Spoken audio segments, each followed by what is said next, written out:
Hello and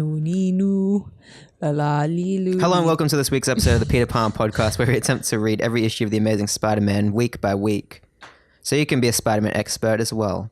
My name is Mike, and with me, as always, is my co-host Sammie. Yeah. Hi, Sammie. What are you doing?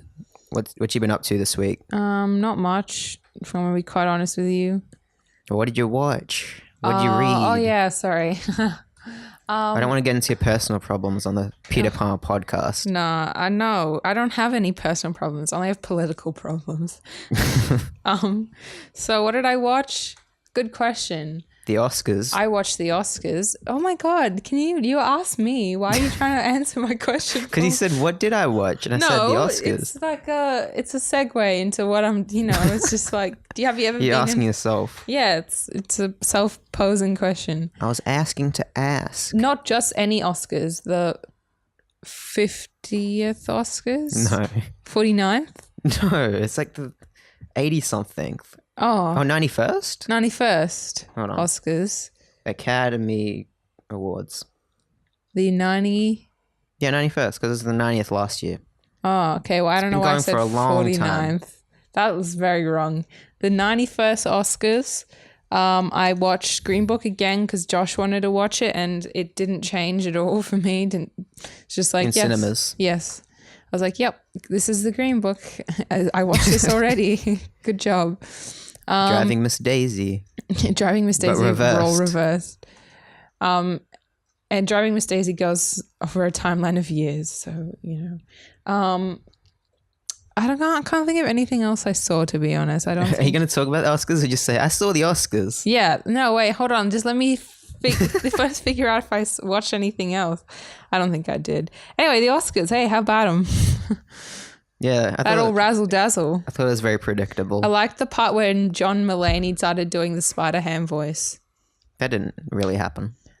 No, he just always speaks like Spider-Ham. He always speaks like Spider-Ham. Yeah. So he's always doing the Spider-Ham voice. Yeah. What do you think of the ceremony, though? Did you watch the whole thing? Yeah. Yeah. Oh, I didn't watch the red carpet because I was asleep. Oh, no, I didn't either. Yeah.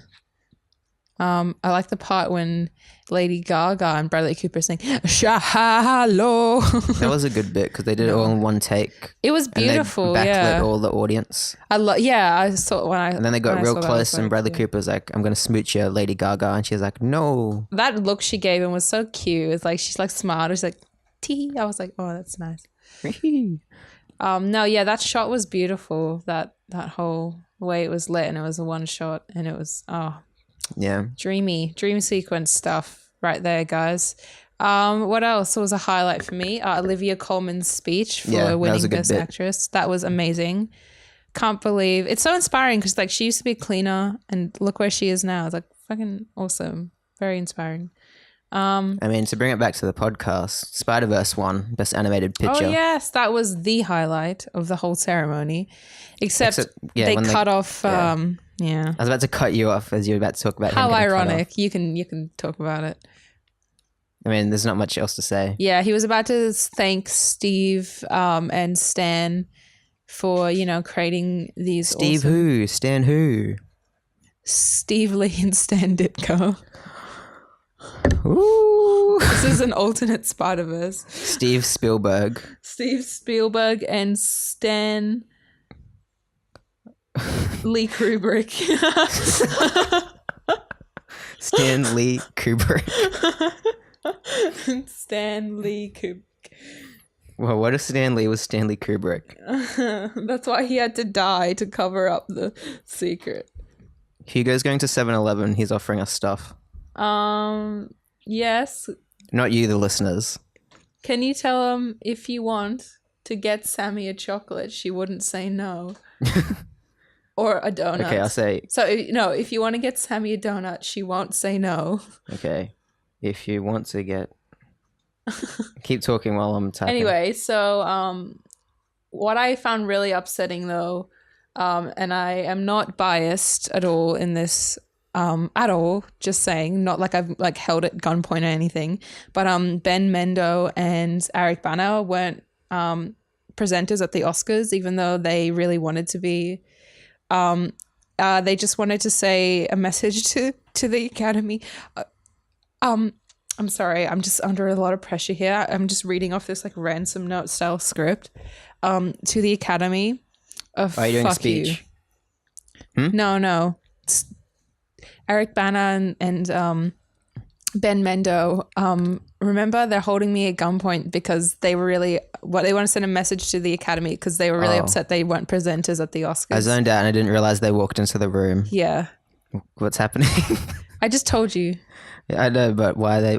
Because they're upset they didn't get to be presenters at the Oscars, even though they really wanted to. They didn't fucking do anything last year, did they? Well, like, I mean, do you think... Mendo, you were in Robin Hood, weren't you?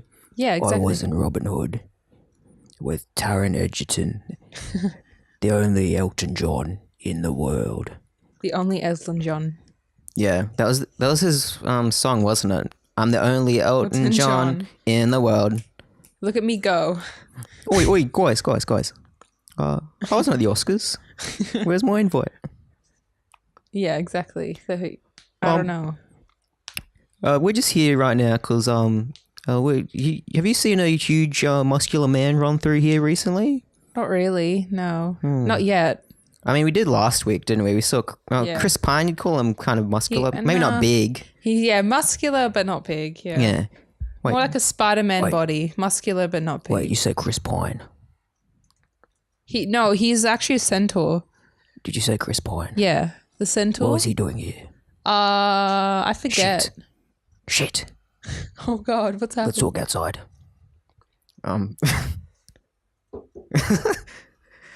He tried to knock, but he couldn't find the door. Oh, it took him a little bit. He's a bit stupid. Anyways, anyway, the Oscars. The Oscars, yeah. I thought it was a pretty standard ceremony because they had to rush through everything.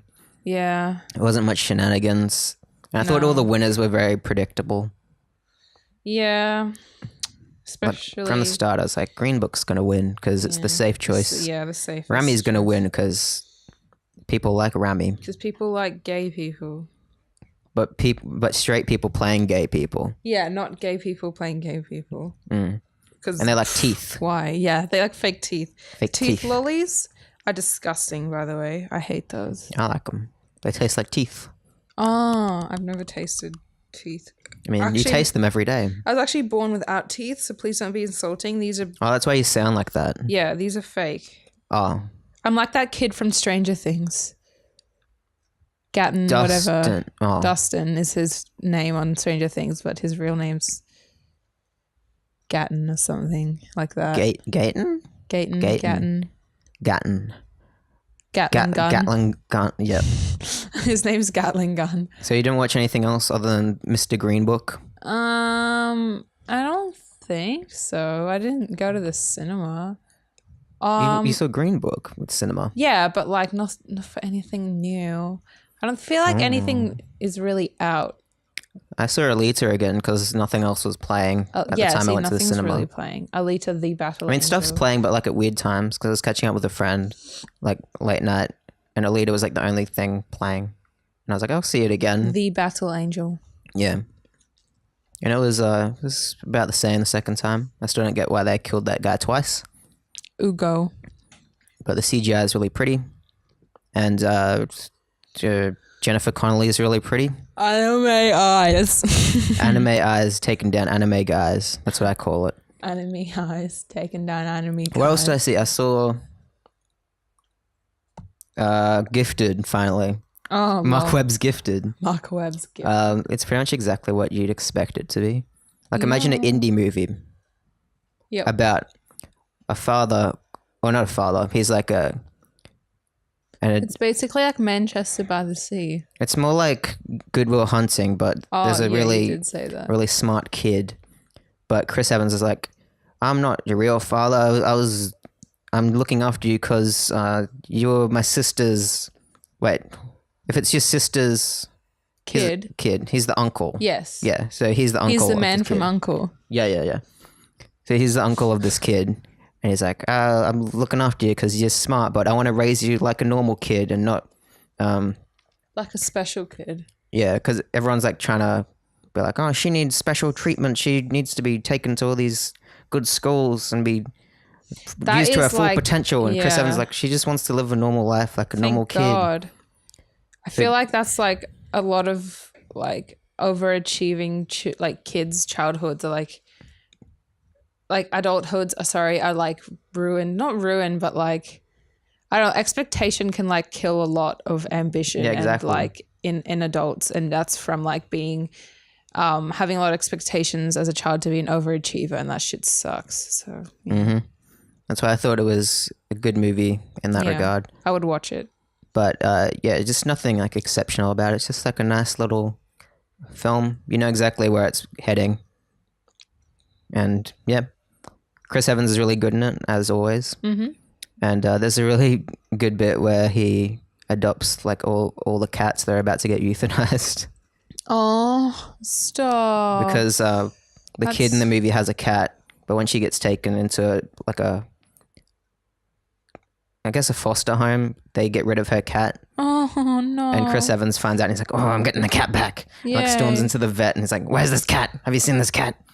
Oh, I need to watch this movie. Then he sees they're all about to like get put down. He like adopts them all. Oh my God. And like hard cuts to him like opening his car door and he puts like all these cats into the car. Oh, I don't know what he did with the rest of them after that scene. You never see them. Except the main cat, so. Whoa, that's so weird. He just adopts them and drowns them in like a bag. No. Just because he found, no, that's terrible. No. Yeah, I was disappointed it didn't start with him saying, I'm a father, look at me go. I'm a father, look at me go. He didn't even run in the movie, really. Oh, he's done too much running in all his other movies. Yeah. Yes. His performance in that is, he's channeling Captain America quite a bit in some of the more serious scenes. Yeah. Maybe, like, do you reckon he suffers from like... Like when he's giving someone a talking to? He's like, if you don't give that kid normal childhood, blah, blah, blah, blah, blah, blah, blah, blah, blah, blah. Do you reckon? He doesn't speak normal sentences. I'm like, that was a weird choice. He like suffers from like, what's it called? Like when actors get like, not stereotype, but typecast or whatever. But not typecast. That's like the wrong word. Like he's been playing like Captain America for so long that like instinctively he just does it. Like he brings Captain America into like all of his other roles and stuff. That's interesting. Anyway, I attempted to watch Solo. I just remembered again. And I tuned out at the exact same time I fell asleep when I originally watched it. And I just tuned out for the rest of the movie. And I was like, cool. Wait, what movie is this? Solo, Star Wars story. Solo? Yeah. Oh, you watched it again? Yeah, I attempted to. Okay. Did you fall asleep at the same bit? No, I tuned out at the same bit. Just like how you tuned out when I explained that whole thing to you. Oh, because I got a message. Oh, okay. No, it's fine. Yeah. Sorry. I just thought that was funny. Hope you guys got a kick out of me sassing Mike just then. They always do. Yeah. But anyway, yeah, no, I just think the like first part of that movie is so boring that I just can't like, I can't pay attention for the rest of the movie. I'm just like, I have no stakes in this now because like I don't care. Like, I don't know. Also, what the fuck is with the lighting in that film? There's like a scene where like the whole shot is blue or the whole scene is blue and there's no contrast lighting. It's just all blue. And I'm just like... Just the opening? Yeah. Like at the start. Yeah. There's like a scene where it's completely blue. I'm just like, why? Like, could you not put a contrasting like color in here? Like, does it have to all be the same blue? Could you have like maybe like, you know, darker blue on the characters' faces and a lighter blue in the background to create some contrast there? Like, why did you have to just make it all like one shade of blue? Like, that looks so bad. Do you reckon that was reshoots? Do you reckon that was a Ron Howard edition? Probably. I don't know. It's just frustrating because it's like my eye is not trained to like, I can't pick out what's going on in a scene like that because it's just like all one color. I'm like, I don't know where to look. Anyway, probably was, I reckon. Definitely reshoots. You know the famous scene where he gets his name? Yeah. I was thinking about that. And in the Phil, if they did the Phil Lord and Chris Miller version, like all the way through, that scene would have been good. Yeah, it would have been funny. Yeah, it would have been. Because that's like a joke they do in their other movies. Like, so you're alone. We'll call you Solo. Everyone would be like, but they treat it like 100% straight. So it's like, Yeah, they treat it like it's like, this is canon now. Like, yeah. And that bit where he first meets Chewie.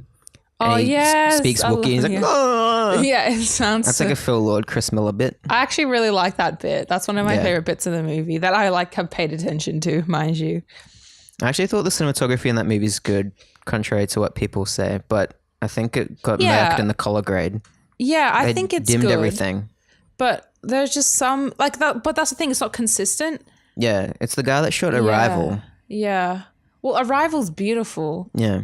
but I don't know why. Like, I can agree with you in some aspects with the cinematography being really good in Solar, but there's just like some things like choices where it's like all blue. I'm just like, I can't. No, like I can't like this even if I tried because I don't know what's like. My eyes are like, yuck. Yeah. Yeah. I can't remember it well enough.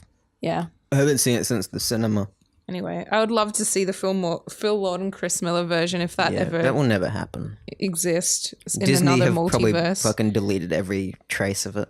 It's funny because Throw it in the Disney vault. those guys were supposed to have 2 movies at the Oscars this year, but they only had one. Yeah, true. Anyway, I was like, what did Solo get nominated for? And I was like, VFX. yeah, only VFX. That's What right. it deserves. What else would it get? Best.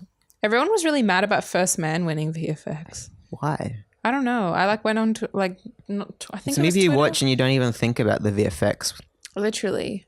Whereas when you watch Infinity War, you're like, wow, those are some good VFX. Yeah. I mean, Which they are. 90. Don't get me wrong. I think 97% of Infinity War is VFX. That's what I heard. 97%. Yeah, or 97% of the shots have VFX in Oh, I them. was going to say, what? Like, did they just not have actors in it? They just like, Yeah. yeah. Well, you got to think about every time Iron Man's in the scene, there's got to be... Spider-Man's in a scene. Yep. Doctor Strange sometimes. Mm-hmm. And even when they're on sets, they're all being extended with CGI. Yeah, exactly. Yeah, I see your point. And even like the New York bits, they have like green screens up so they can add stuff in the background. Yeah, all the destruction. Yes. I was like trying to think of bits where there's no CGI. Probably like the few shots inside Doctor Strange's house at the start. Yeah. And the bit where Tony's having a little jog in Central Park. Oh, that's right. Yeah. Or even that I think had CGI. Anyways, only other movie I saw was If Beale Street Could Talk. I finally saw it. I finally seen it. It's really good. I don't know why it didn't get more Oscar noms. What is it about? I don't It's even know what about, it's about. These two black lovers in I think the 60s or 70s, and the guy gets wrongfully put in prison for something he didn't do. Ooh. So like the whole conflict is and the woman is having a baby To him. Oh, yeah. okay. So that's this whole back and forth with them trying to fight for justice for him being put in prison while she's dealing with having a baby. And it's like, it's told non-linear, so it's cutting between flashbacks to contextualize what we're seeing. Because they don't tell you up front, like, why he's in prison. Yep. And, yeah, the whole context behind it. And we find out throughout the movie. So I don't want to give away too much. Not that there's much to spoil, really. It's more of a character movie. But there's a lot of surprise actors in it. So I was like, oh, they're in this. Like who? Do you want me to spoil it?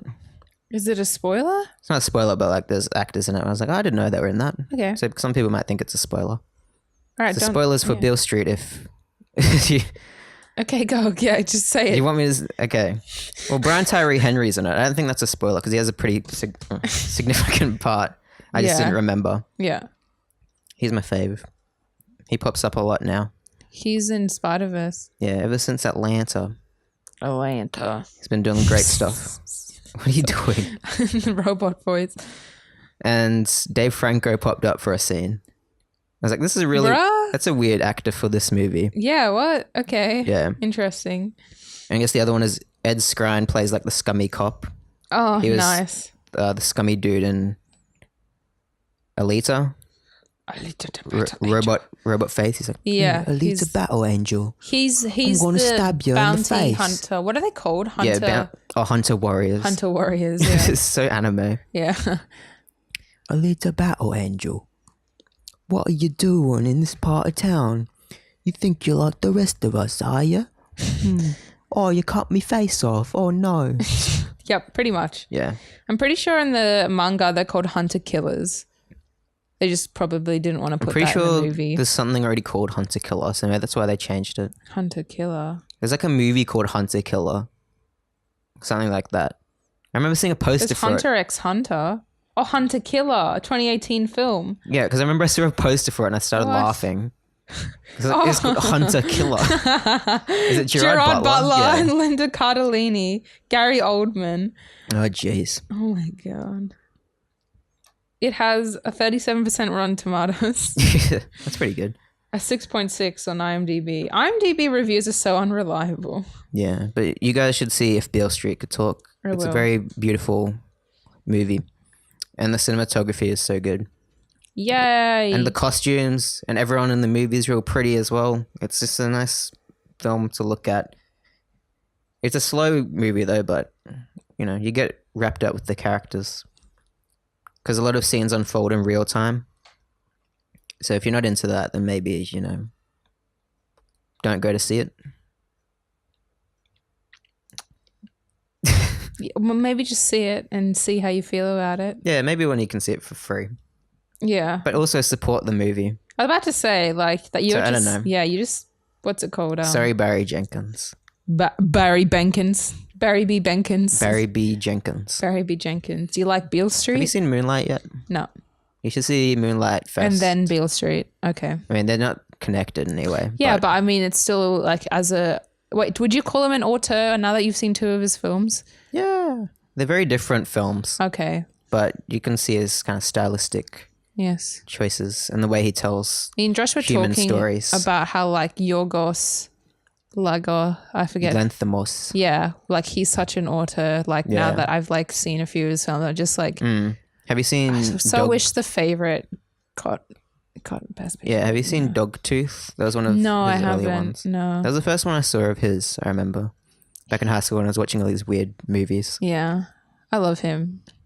He Yeah. does like stuff in the uncanny valley and it's just like, it's so weird that it feels real. Does that make sense? Yeah. I don't know. Yeah, I love it anyway. Dogtooth is kind of like Room, but like fucked up. Oh, yes. I'm going to watch it. I don't even care. Like that just sold me. Yeah. It's Room with violence and incest, and it's about like a whole family, not just like one kid. Yeah. You know? Not The Room with Tommy Wiseau. Room. That'd be interesting. With Brie Larson / Captain America. Imagine Yorgos Lanthimos' The Room. The Room. Hey, Johnny. Sorry, what does he say? Hey. Oh, hey, Mark. Is that what he says? Yeah. Okay. I was going to say, hey, Johnny. Fuck. I remember one day I tried to watch, what's that fucking film that James Franco did about the Disaster Artist. Disaster Artist. I tried to watch that like a few months ago, and I just couldn't. I was just like, this is bad. Like, it's not as good as people think it is. Yeah, because when I watched in the cinema, I was like, oh yeah, like when the hype was there. But then I tried to watch it like by myself. I was like, what the fuck? Like this is not. I can't watch this. Like this is pretty dead. Like I don't know, like dry. It's really it dry. has like the emotional depth of like a sitcom episode. Oh, sorry. Shaun the Sheep episode. No, a sitcom episode. Yeah, like no. a sitcom. It really does. Hey, like Big Bang Theory or something. Yeah. Oh my God. It's like, we're friends, but Mark, you've wanted to do this the whole time. This isn't what I really want, Tommy. We're in this together. You're my brother. You're my brother, Mark. I'm not going to do Tommy Wiseau voice. No. All right. Well, but hey, who's this? Hey, what's going on here? Oh God. Is this some sort of podcast? Is this some sort of podcast? Who are you? You don't recognize my face. I guess it's a bit mangled up because I was in the boot of a car. Oh, I think you're Chris Hemsworth. Yeah. I mean Liam Hemsworth. No, Chris. Oh, how was it getting married to Miley Cyrus? We don't talk about that. It's a family rule. We don't talk about that anymore. Oh, I see. Okay, that's really sad. People listen to this podcast, right? It's a popular internet show. Not people. I mean, things. Ideas. Okay. Concepts. Maybe not people. But it's out in the world, right? Okay, yeah, it's out in the world. I need to spread the word. Yeah. I have a theory. These two masked men, they put me in the trunk of their car. I don't know who they are. Okay. But I think they're after the Hollywood Chris's. The Hollywood Chris's. Yeah. So who are the Hollywood Chris's? Me, Pine, Evans, and the other one, the chubby one. Pratt. Oh, Pratt. Oh, Yeah. forget about him. We don't like that one. Yeah, we don't. No. So I just want to spread the word to the world, but mainly the other three Chris's, because I think they listen. They need to know what's this, coming so- for them. Or yeah, would they? No, What's this podcast about? it's about Spider-Man. Oh, they would then. Oh, really? Evans, Captain America. Okay, Pratt. didn't know that.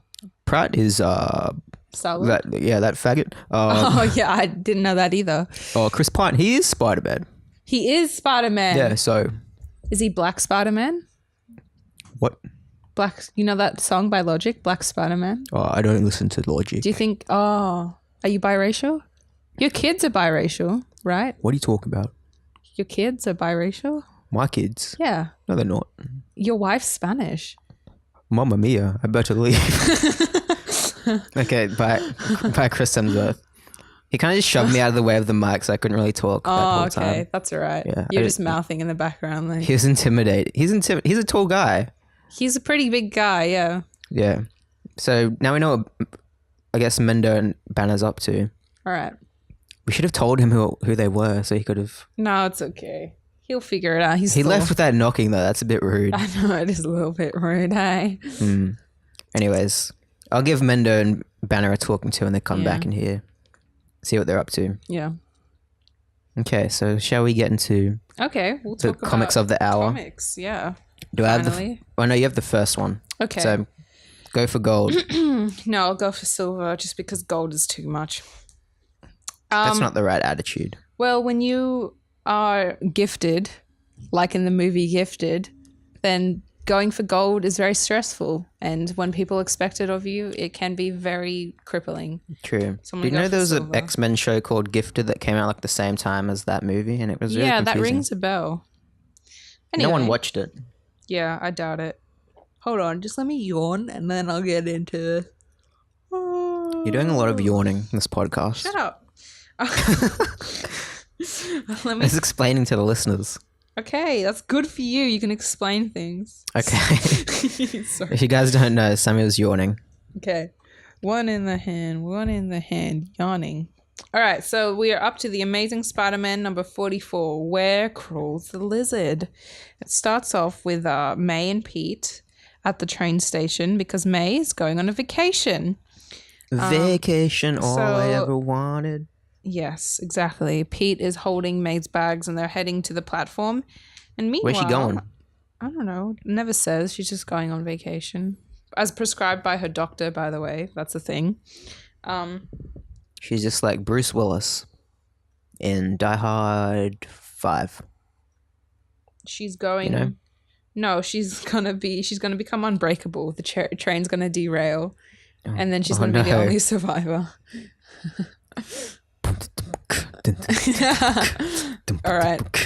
So, meanwhile, Dr. Connors is also at the train station waiting for his wife Martha and his son Billy. But Martha. yes, his wife is called Martha. Why did you say that name? Is that canon? Like, What do you mean? like in the I've Yeah, not. it is. So both their mums are called Martha. Yeah. Does that ever- Martha Kent and Martha Wayne. Why? I mean, why? It's a common name. Okay. I mean, is it like? I mean, like, is why? Because like that same thing happens. It's like Oh, you're talking about Batman v Superman now.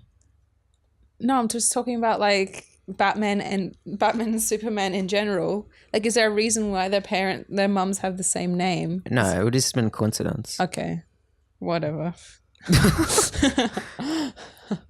Sorry. They weren't created at the same time. I know.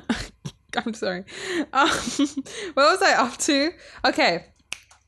So he's waiting No. for his family snapped. at the train. No, you should have It gave gone for Hemsworth the. PTSD. Yeah, so I'm at the window. You like, should have "Oh." gone for the head.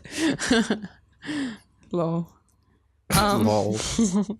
Okay. Anyway, I'm gonna just talk about this next plot point. Yeah, do it. So he's waiting for his family, but his hand starts turning green.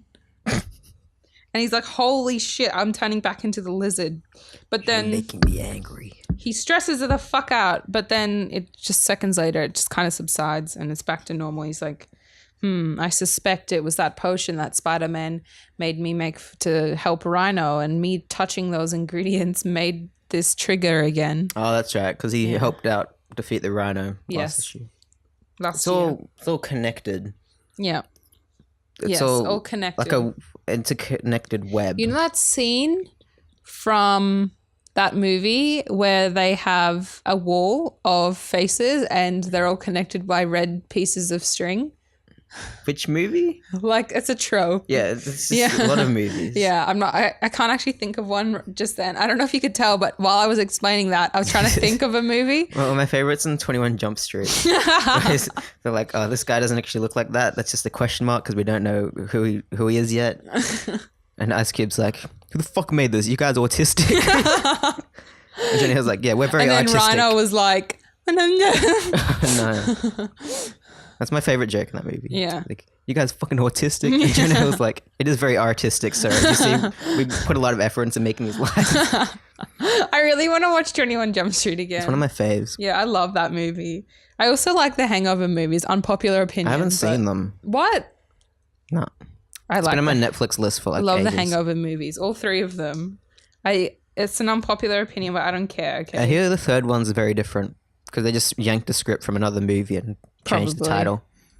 I can't even remember the third one. I can remember the first two. I forget what happens in the third one. The first two like the same movie, and then the third one, like they shook it up. That's what I hear. What happened in the third? So the first one is Vegas, the second one is Thailand, and the third one is... I don't know. I haven't seen them. Okay, true.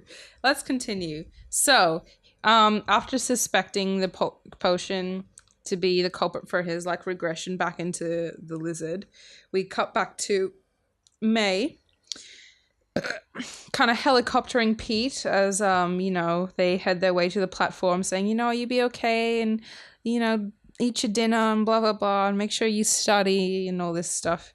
And while she's talking to him, Pete's kind of distracted because he, for a split second, thought he saw Dr. Connors hiding behind a pillar. Then we find Martha and Billy at a nearby platform, just going, hey, I wonder where Dad is, or I wonder where Mr. Dr. Connors is. I forget his first name. They're obviously looking for him. He's not around. And then Dr. Connors, hiding behind a pillar, notices that his arm is tingling. Not just any arm, his missing arm. Bam, bam, bam. His hand becomes full lizard, which his actual hand, and he's going, oh my god, my hand, it's turned scaly and green again, but this time there's no doubt. So he just knows. Oh, like Gwen Stefani. Yeah, no doubt. So alarmed and stricken with shock, he this sentence doesn't... So alarmed, so stricken with shock is he, that Dr. Curtis... His name is... Oh, Dr. Curtis Connors. Yeah. That's his first name. That Dr. Curtis Connors, I thought he did another bamboozle, momentarily forgets his effort to conceal himself. Hence, in that moment, Billy and Martha notice their dad/husband and run to him. And he's like, oh, fuck, I can't do this. So he starts running away. And he starts fleeing in fear of hurting his family or anyone else in the public. And then he makes his way into the subway tunnel, pushing past everyone, and deep into the subway/sewers. Wow. And it's there that Dr. Connors fully transforms into the lizard. Bruh, he's fucking disgusting. Look at that. He looks alright. Dude, they really nerfed the lizard in that Spider-Man movie, didn't they? Yeah, they really did. By giving him no family. Yeah. Because that's the only thing that makes the lizard anything. Yeah, or Dr. His motivation is just like, I'm going to turn everyone into lizards. Yeah. And that's all it was in the movie as well. It's literally because we didn't see his family, it's like, cool. They tried to make the whole thing like his, like, oh, he wants his arm back. Like, that's his, like, that's as deep as his character goes. The thing is, they cast his family. And they shot scenes with them. But they didn't cut them out. Oh, there's a deleted scene where he goes to pick up his son from school. That's only just deleted scene like you can see publicly, but I'm pretty sure there's more. Because like the set photos with him and his wife. That's so annoying. What the hell? Why? The very minimum, they could show them at the start, show them in the middle, and they have a little Transformers-esque wrap-up scene at the end with Linkin Park. I mean, playing, literally. and he goes home to his wife, and they hug. Aww. And it's like do do do do do do do do do. Stop. And Spider-Man's like, even though the day has been lost, Oh my God. we have united families across the world. The all spark. I mean, The old spark. the lizard juice has been evaporated. Lizard juice. With Give me the great juice. power comes great responsibility. What I've done. All right. It's one of the best endings to a movie, I reckon. Yes. Do you reckon? Transformers, the first one? Okay, I don't want to talk about this. Thank you. You don't like that movie? No, it's fine. I just haven't seen it in a while, and Yeah, it's Transformers fine. just reminds me of me and my brothers. But that's not a bad thing. It's just like I don't know. It makes me nostalgic, and nostalgia is not necessarily a good feeling all the time. It's Look, mostly we don't get sad. into your personal problems on the Peter Pan No, podcast. I told you I don't have personal problems. I only have political Okay. problems. Anyway, I wanted to bring up when you said like the whole like them nerfing Dr. Connors. Like they did that really well in Into the Spider-Verse with Kingpin, like showing exactly. his family, but like only like they don't actually have them as characters per se. Yeah, they didn't have but to show much. They just showed like a few flashes like, yeah. oh, Vanessa, no, Wilson. Yeah, that's it. Oh. Literally the whole dialogue. Yeah. Oh no, we died in car crash. Yep. Pretty I much. bring them back from other dimension. They here. They don't like you. They They disappear. here, they don't like you, they're gone. Well, imagine if like apparently if you pause it at the right time, like at the end where like the universes like are colliding and stuff, there is a black Vanessa and black, what's his name? The son. And apparently it's like a reference to the Kingpin in the Daredevil movie. Oh, okay. Yeah, played by whatever his name Michael is. Clark Duncan, Yes. how dare you? Yeah. He died. Yeah. He was in The Green Mile. Yes. That movie I still haven't seen. You haven't seen The Green Mile? No, because it's too long. It's too sad, honestly. Yeah. Don't watch it if you don't want to cry. That's remember my favorite joke from Game Night. Because remember the end, Jesse Plemons, they're playing, what is it, like, it's not charades. When you like draw a thing and they have to guess. Oh, Pictionary. Yeah, they're playing Pictionary. And it's like guess the movie and he just draws a guy crying. Yes. And they're like, what's that meant to be? And he's like, The Green Mile. That was me crying watching The Green Mile. Yes. And So they're like, dumb. oh, Oh my God. it's a good movie. He's funny. Anyway, so the lizard bashes the subway/sewer wall and makes an underground pipes his lair. And he starts talking about how Spidey is his sworn enemy, even though like a couple pages ago he was like, maybe Spider-Man can help me. So, you know, that's a thing. He's conflicted. Yes. Back to Pete. May tells Pete to be a good boy. And leaves on the train. That's my notes. She goes to Hogwarts. She's going to Hogwarts. Oh my God. So That's yeah. why they don't specify where she's going. Yeah, they don't. They keep it real hush hush. They say that when you turn 111, you get an invitation to Hogwarts. She looks a lot like Professor McGonagall. She does, actually, the way she's drawn here. That's nice. Anyway, so yeah, she tells him to be a good homage. boy. And then she hops on the train, and as they wave goodbye to each other, they're having some cute little bants like, oh, now be a real pussy willow till I get back. Remember how she said that a few issues ago, pussy willow? What does it mean? Yeah, exactly. I think that's the joke. Like, it doesn't really mean anything because she meant to say pussycat. Yeah, I don't know. Look, it was the 60s. It was a different time. Are you okay? You look really, I just don't know what to say. Okay, that's good. Anyways. What do you want me to say about Pussy Willow? I don't know. Want me to elaborate? No, it's just... Want to speculate what it means? No, it would look like you were about to say something. That's why I was waiting. You were like deep in thought. I was like, okay. No, I'm just scratching my face. All right. So Pete worries about May as he leaves the train station and starts like saying, oh, you know, she has to go on this vacation to like not stress, and this is what the doctor told her to do, and I don't have enough money to pay for it, like, but she's stressing about that. I don't want her to, yada, yada, yada. And then he notices Martha and Billy. So he realizes as he walks past that I might need a hand from Spidey. So, and obviously they don't know him as Peter Parker. They only know him as Spider-Man. So he changes into his Spidey suit and swings over, see what's up. Martha tells him her fears that Connors is the Lizard again. And he ran off into the subway tunnel. So Spidey thwips off into the tunnel to find him. And it flashes back to Spidey and Lizard's first encounter, in case you needed to know that. It goes through it all. Just go back to listen to our earlier podcast episode. Episode 2. Episode 2, if you want to know all about it. And Spidey finally encounters the hole dug in the subway wall and then the 100 tunnels that kind of go beyond. When you said the whole dog, I think it meant like the whole dog, like dog as in a person. He found the whole dog. Or like an expression. He found the whole... Maybe like the whole... Did you ever read the Doug comics? No. In the paper?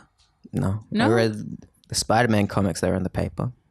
Never read the Doug or the Garfield? I read the Garfields. Or the Archies? Garfield comics are whack. Yeah, they are whack. You look back at it and just Garfield's sitting there and he's like, oh, where's John? Oh, look, a spider. Then John comes home and he's like, whack, I killed the spider. That's it. That's literally it. That's about it. Yep. Where he's like, I'm hungry. I want some lasagna. Then John's like eating lasagna and Garfield's like, ooh. And John like takes a swig of it and he's like, oh, now I don't get no lasagna. Why lasagna? I hate Garfield. It's not funny at all. Bill Murray voiced him though. Yeah, and I feel sorry for him. That's when he stopped being funny. Remember in Zombieland where they meet Bill Murray? Yeah. And they're like, do you have any regrets? And he's like, Garfield, maybe. Yeah, literally. I think that's the point when Bill Murray stopped being funny. When he did Garfield. No, sorry. Didn't someone we know go to Bill Murray's show here and then they came back and told us that it sucked? Yeah. I forget who. Who was that? Yeah. Anyway. I think it was just... Wait. Oh, no, it was Hugo's mom, wasn't it? Oh, yeah, it was. Yeah. We were at his house, yeah. Like, it was someone's mom. Yeah. It was not someone we knew, like, on a personal level, I suppose. Yeah, as I remember. Yeah. So he returns to Mrs. Connors and lies to her that he found nothing so he can quietly take care of Connors before the city panics. After hours of searching, Spidey comes up dry. So he heads to the Bugle to try and scrape up enough cash for May's trip. Betty is there and Pete congratulates her and on her engagement and stuff, and he's genuinely really happy for her, and he's thinking, I can hardly believe that I once thought I was in love with this lady. Then all of a sudden J. Jonah Jameson sneaks up behind Parker and says, Parker, I need to see you. And so yeah, Pete tries to get J. Jonah Jameson to commish lizard pics from him, but J. Jonah Jameson's like, hell no, I want the Spider-Man. Hell no. Hell no. An expose on Spidey, however, now you're talking. He's like, I want that. I want pics of Spider-Man. And Foswell actually overhears the conversation and he starts thinking, I wonder how this Parker boy always gets Spidey pics. I wonder if this is a job for Patch to find out. He literally does the same thing in the one I read. Really? Yeah. Well, okay. So J. Jonah I assume he's not successful here. Well, if he tries again. He doesn't even try because J. Jonah Jameson so he's just thinking tells about Foswell to run a profile on a cop who helped Spider-Man during the fight with Rhino, and he doesn't have the chance to go out and follow Pete in this situation. He thinks about it, but he's like, I got to do this for my boss. I hope I get to talk about the Patch bit in mine because it's one of the funniest bits so far. I love it. So Pete goes into a cafe and sees Harry, Gwen, and Flash, who all say hi to him. Flash says hi in his own way, obviously. He's like, what does he say? Hey, puny Parker, don't go out in the rain because you might melt away. So, hilarious. Gwen offers to review the lab that Pete missed with him because he went to go see off May at the train station. And he goes, yeah, sure, I'd love that. So they all sit together and have a good old chat. When all of a sudden, they all turn around and notice someone. Guess who it is? The guys have like big heart eyes.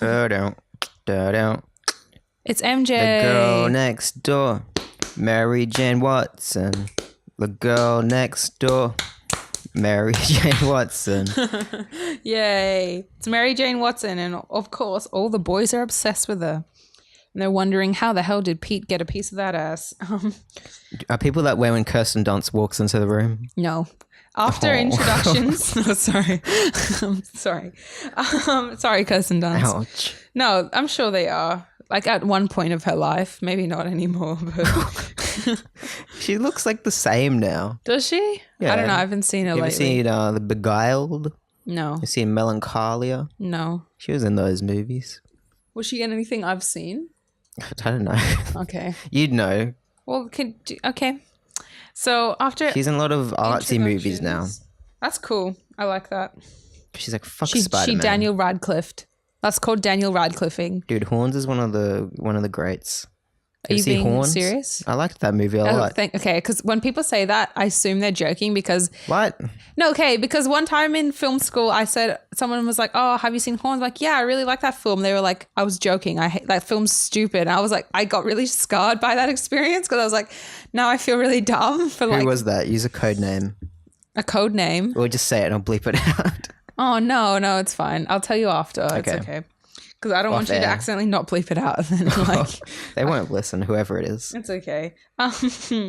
So after introductions, MJ drags Pete away and rain checks. MJ drags Pete away and Pete has to rain check the class review with Gwen and she gets really jealous about it. She seems really stiff. And MJ rubs it in by being a sassy queen and saying shit like, hold on, let me just bring up the panel. Kirsten Dunst's been heaps of stuff recently. She was in Black Mirror. Which one? Callister, apparently. Oh, she was in the USS Callister. I don't remember that, but anyway. Yeah, apparently. She was in Hidden Figures. I haven't seen it. She's like, I'm a rude white lady. Yep. She was in Midnight Special with Michael Shannon. Haven't seen it. That was a good movie too. She's in, Fargo season. Oh, of course she is in that season of Fargo. Yeah. Is it season 2 or 3? Season 2. Yeah, because I've seen like half of season 2. Yes. She's in the back of the car and she's acting Yes. like a crazy woman. And Jesse Plemons. Oh, that's right. Yeah. Jesse Plemons is in that as well. And he's very good. I like that guy a lot. He's becoming the better Matt Damon, to be honest. At first I was like, he's the not so good Matt Damon, but Is Matt Damon a good Matt Damon? yeah, sometimes. All right. Anyway. I think Hugo's here with Donut, by the way. It's Chris. It's Chris Hemsworth. It's Chris. Hello. Which Chris are you? Hello. How are you? Yeah. Yeah. It's all right. We have no standards on the podcast. Yeah. I'm just here for delivery. Oh, thank you. I didn't think you'd actually get me one. You guys wanted. Thank you. He just sit down and shout. All right. Okay. Thank you. Bye-bye. Now all the Peter Pan podcast now Yay. All three of them. All 3 of the Peter Palmer podcasts. Bro, Oh, she was in Anchorman too. Oh, yeah. She definitely was in that. I remember that. Sorry. Who was she? Wait, hold on. Yo, like ASMR. We're not doing this again. Uncomfortable. I think you've done this a few times on the podcast. You're like, let's do ASMR now. I love ASMR. Here, do you want to hear me chew a donut? Oh no. She was in The Bling Ring as Kirsten Dunst.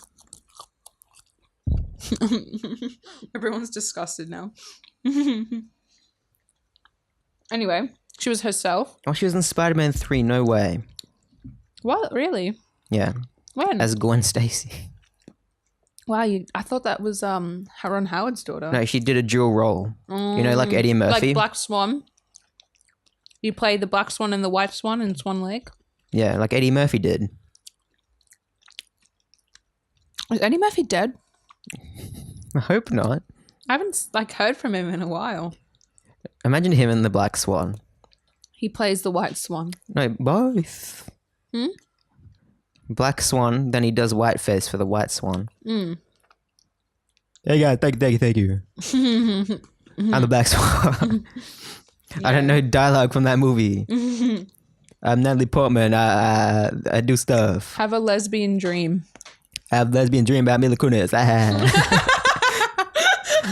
But I'm not a woman, so it doesn't make sense. Not a lesbian dream. That's fucked. She's in Mary Antoinette. Antoinette. Mary Antoinette. Mary Antoinette. Yeah, I'm not going to say it right. Have you seen The Virgin Suicides? We're just naming Kirsten Dunst movies now. I've been meaning to watch it. That's when she was young girl. She was a virgin. Yeah, and they all commit suicide. That's actually what happens in that movie. I think so. It's actually what happens. Yeah, it is. 3 sisters have a suicide pact or some stupid shit like that. Spoilers. I mean, it's in the title. Okay, so... Yeah, get back to it, please. Yeah, MJ... Fuck. See, this is what happens, okay? I gotta find out what MJ says. By unlocking my phone first. She says, "Don't worry about his lesson, lady," to Gwen. "Going out with me can be a whole education in itself." Oh. What a bitch. Okay, so back to the tunnels. The lizard emerges and his plans are set and ready to strike. But before he goes to the Florida swamplands to exact his plan to populate the earth with giant lizard, as you do, he first has to defeat Spidey so he can never interfere with him again. So he breaks into a wholesale jewelry store on like the top floor or the middle floor of a high-rise by crashing through the window in order to frame Spider-Man. Seconds later, the cops notice the disturbance on the high-rise and go to investigate. That morning, J. Jonah Jameson wakes up in a cold sweat and discovers that an extra was put out about Spider-Man being accused of stealing gems without his notice, which obviously he's just like, come on, guys, I want to write this. But before he can get to work, cuts to Pete reading the morning paper and sees the headline and immediately suspects Dr. Connors. Oh, Dr. Connors. How are you? So he calls Martha Connors to ask if she's heard from Doctor, and she hasn't. He said Michael Connors. Michael Connors. I think there's a new character. No, that's why they didn't show Dr. Connors' wife and kid, because they wanted to make him a gay character instead of Martha Connors. That's why Michael Sony cut Connors. it out. They're like, can't have gay shit in this movie. Yeah, exactly. Amy Pascal's like, no, Spider-Man can't be gay. Yeah, exactly. Spider-Man is straight, white, male, always. Black Spider-Man, Go see gay Spider-Verse Spider-Man. into the Spider-Verse into the Spider-Verse. Yay. That's the title, wasn't it? Yep. Spider-Verse into the Spider-Verse into the Spider-Verse. Spider-Verse. It just keeps getting smaller. Batman. You know when you write really big words on a piece of paper and you have to make it small at the end? Yep. Yeah, that's what the poster is. It says Spider-Man into the Spider-Verse into the Spider-Verse into the Spider-Verse. Well, like those eye tests. Is that what they have to say? It says like A, B, C, Y. So if it wins at the Oscars, do they have to say the full name? Yeah, like when Birdman won. Oh, yeah. It had to be like, and the winner is Birdman, or Unexpected virtue of ignorance. Is that what it's called? Ignorance? I think so. Check the Blu-ray. I can't can't have my read it from glasses here. on. She hasn't seen, this is Martha Connors, by the way, hasn't seen or heard from him. And she also suspects Lizard because of the headline that just came out. Don't act like you're too entertained. I'm tired. I'm not uninterested. Sorry, I know. I'm just... Pete internally debates going after the Keep lizard. talking about the story. Elita Battle Agent. Pete internally debates going after the lizard, but he can't afford to miss more class. So all morning he's distracted at school and at home waiting for night to fall. So as night falls, he begins his search. He finds Lizard before he notices Spidey and sets up his camera with a wide-angle lens when, bash, Spidey lunges at Liz but is easily thrown away. Lizard appears to be 100% evil without a vestige of Dr. Connors left. Spider-Man's worried about this. They have a big bash and Spidey plays defeated to try and bamboozle Liz, but it doesn't work as Liz begins to escape/leave Spidey for the cops. Spidey slams Lizard down into the manhole and they start a chase, and Spidey starts a chase by running up the side of a building. The public down at the bottom notice that, hey, Lizard can also climb walls and Spider-Man's not the only one with these powers. Interesting. So while he's swinging, there's more tussling until Lizard snaps Spidey's webs while he's swinging, sending him crashing to the ground. He tries to break his fall by making up a web mattress, but he breaks his arm. Lizard gets away. A passerby doctor roughly patches Spider-Man up, but he thwips away to make sure Martha Connors is okay. He meets her and he tells her the truth, that Connors really is the lizard once more. He promises her to find him and to change him back. When he arrives back home, the phone's ringing and it's May. She expresses concern for Pete as he sounds really weary, but he tells her not to worry and good night. He's about to rest when the phone rings again. This time it's MJ. She invites him to a performance of hers, but Peter has to reject. He laments in his room, worried about his arm, camera, MJ, and Dr. Connors. The end. Where does Peter get all his camera equipment from? Do you reckon he makes it? He definitely steals it. No, he definitely makes it. I mean, definitely. I don't know. It's hard to make a camera lens. I mean, it's hard to make web shooters. But I think that's more plausible in my brain than making a camera lens, something that actually exists. I don't know. Like web shooter is like a science. It's like a science thing. You know, he makes he makes like a formula. You know, because it's science. But making a camera lens, that's not science. That's what?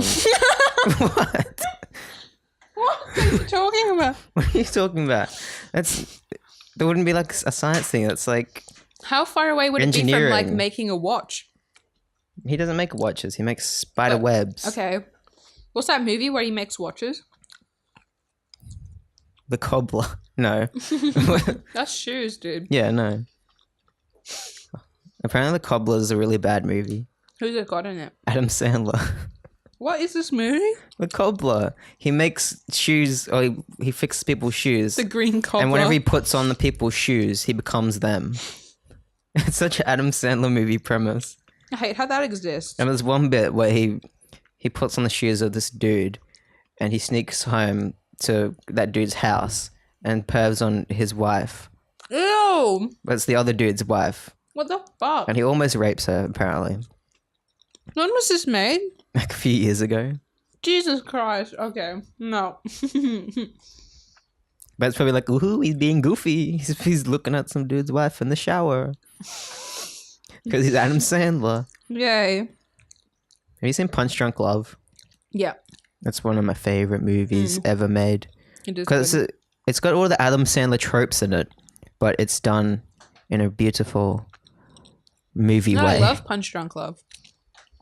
I also love I like this little dance he does in the supermarket when he's getting his snack packs or whatever it is. He's like chocolate pudding. What are they called? Pudding cups or snack something. Yeah, something like that. Which I think is funny because there's a whole bit in Billy Madison where he's like, I want my chocolate snack pack. You just sounded like Adam Sandler. I feel like Punch Drunk Love's like a satire of Adam Sandler movies. Because you know how in all his movies he has like violent outbursts and just randomly beats up people? And everyone's like, haha, that's funny. But in Punch Drunk Love, they treat it as like a serious like mental disability. Yeah. You know? Which I think is cool. Punch Drunk Love is good. That's good movie. Quality content. Wait, who's this running inside now? Knock. Hey guys, what's going on here? I'm Chris Pratt. Oh my God, it's Chris Pratt. You've lost a lot of weight, man. I know. I'm working out for Guardians of the Galaxy Volume 3. Oh, who's directing it? We don't know yet, but I'm hopeful that it will come out and we'll make the movie. Okay. And if not, I'll make Jurassic World 3. Wow, that's ambitious. It's called Jurassic World. Are you sure it'll trump Jurassic World 2 or whatever that movie was? Because that was like the best movie I've ever seen. Have you guys seen Jurassic World Fallen Kingdom? I have, yeah. It was pretty good. I actually liked it a lot more than people said it was good. Is that how you sentence Chris Pratt? Look, I know what you meant. As long as you've seen it. What about you, other lady? Have you seen Jurassic World The Fallen Kingdom? Well, the way it ends is all the dinosaurs are let out into the world. So like next that other Jurassic Park movie. Yeah, so the next one will be called Jurassic World. Just Jurassic World. Literally. Yeah. Are you going to direct it, maybe? Because like it's a thing now since Bradley Cooper, did that thing. Are you trying? Star is Born? Yeah. Look, I don't know if I'm up for directing. I just want to be in the movies. But I'm just here to say I was running away from these two masked men. Oh. They're both kind of short. Hazel and Cha-Cha. Who? I'm just wondering if you guys know who these people are. Mike, do you want to Well, yeah, actually, I don't know if I'm morally obliged to tell they've him. come in here before. We believe it's it could be doppelgangers, but we believe it's Eric Bana and Ben Mendelsohn, famous Hollywood celebrities. Wait, the Hulk? Yeah, the Hulk. Yeah, the actual Hulk, not the fake Hulk. Not the Skrull. Not Edward Norton. No, He's a Skrull. Edward Norton. Mark Ruffalo. No, Eric Bana. Okay, I just had to make that clear. There's a lot of Hulks. Sorry, I got confused just saying because I was like, which one is it? So yeah, I don't know why they're after the Hollywood Chris's. Maybe we'll ask them next time they pop in. I feel like you guys are kind of running in circles. You know, like Benny Hill short. yeah, like a Benny Hill or like a Charlie Chaplin, where you're running around the side of the building, and then they pop up the other side. Then you turn around to go back the other way. Then they also turn around to go back the other way. Then you climb a ladder. Then the ladder falls over, and then you know that kind of thing. I don't know Charlie Chaplin, but what I do know is it all depends. Depends on what kind of dinosaur they're cooking up in that lab. Oh, so you think Eric Bana and Ben Mendelsohn are making a dinosaur? Maybe. Like what kind of dinosaur you reckon? Raptor? Are we talking, flying no, dinosaur? actually, Chris Hemsworth popped in before, and he said they're looking for all the Hollywood Chris's. That was his theory. I think that's more plausible than Eric Bana and Ben Mendo creating a dinosaur. Why would they want you for that? Hey, don't shit on him, all right? Just because he's stupid. Well, they want me to build a dinosaur because I was in Jurassic World. Fallen Kingdom. Hey, what was it like in Parks and Recreation? Oh, it was a good time of my life, but I'm famous now. Okay. And I'm fit. You like that? Yeah. I didn't like being the chubby guy. Oh, okay. Yeah. I do. I like it when you're the chubby guy. I mean. Oh, I thought you meant you like being the chubby guy. No, I don't. I've never been the chubby guy. Well, anyways, I'm gonna run away from here. I have to go to the set of Jurassic World, literally. Okay. And if those masked men come by, let them know I'm coming for them. I will. I'll have reinforcements next time. I'll bring back the Guardians. All right. You do that. Goodbye. Goodbye. Please knock on the way out, Chris. Thank you. It's very nice. Do you reckon that, because Chris Pine is a centaur, that, they could escape on his back and he would ride away into the sunset or something like that? Is that how centaurs work? Could you ride a centaur? That's what I'm thinking. I'm thinking of like James McAvoy and those Narnia He's a movies. goat, dude, not a centaur. Oh yeah, he's not a centaur. Is he? You can't ride him. His bottom half is a goat. Oh yeah, it is too. not a I thought he was a horse. centaur for some reason. No. Anyways. You're a fake fan. Of Narnia. Those movies I haven't seen. James McAvoy. I haven't seen Narnia. You haven't seen James McAvoy? No. I haven't seen Narnia in ages, but I still remember James McAvoy. I just haven't seen it. I've Right. seen like pictures from it and I just guessed that he was a centaur. You know? Guessed wrong. Let's get into the comic. I'll speed through them because we're running out of time. Yes, please. Yeah. Yes, please. Where do you have to go? To watch Ang Lee's Hulk. Oh yeah, we're going to the cinema to see Ang Yep. Lee's Hulk. Eric Bana will be proud of us. If you say so. Well, let's ask him. Oh shit, here they come. Come in, Eric. Guys, I just want to say, I'm glad you guys are recording the Hulk commentary track. It's been a long time coming. I'm a big fan of the podcast, actually. I've listened to all 3 episodes you guys have done. We've done 18, I think, right? Mm-hmm.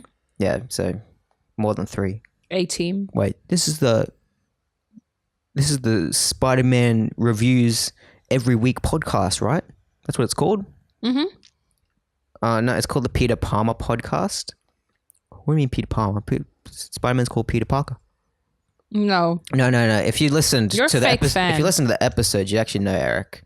So please Eric, leave. you're a fake fan. And be on the lookout for Chris Pratt. I saw him leave just before. Oh shit! Let's go, Mendo. Come on. Wow. Look, I read it out Chris Pratt because I don't like him that much. Yeah. I would When save. Chris Evans comes, that'll be a different story. We're going to protect him. I would protect Chris Heavens because he is from the heavens. I don't think he'll pop in this week. No, I hope not. that would be very. Anyway, This would be a very overloaded podcast.